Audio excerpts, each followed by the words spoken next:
রাশিয়ার প্রেসিডেন্ট নির্বাচন পর্যবেক্ষণ করতে আগামী বুধবার দেশটিতে সফরে যাচ্ছেন প্রধান নির্বাচন কমিশনার কাজী হাবিবুল আউয়াল। সেখানে একটি সম্মেলনেও অংশ নেবেন তিনি।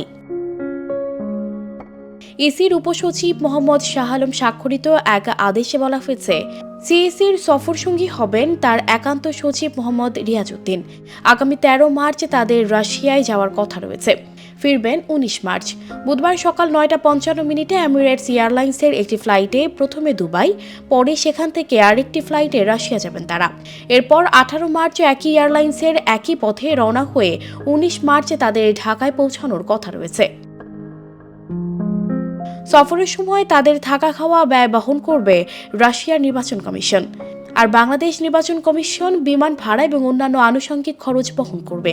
সফরকালে ১৫ থেকে ১৬ মার্চ নির্বাচনী সার্বভৌমত্ব ও আন্তর্জাতিক মান শীর্ষক এক সম্মেলনে তারা অংশ নেবেন, আর ১৭ মার্চ নির্বাচন পর্যবেক্ষণ করবেন।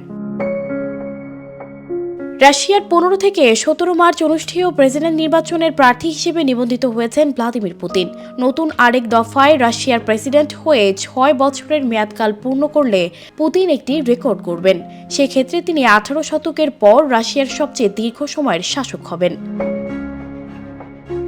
সানজিদা রহমান, প্রবাস খবর।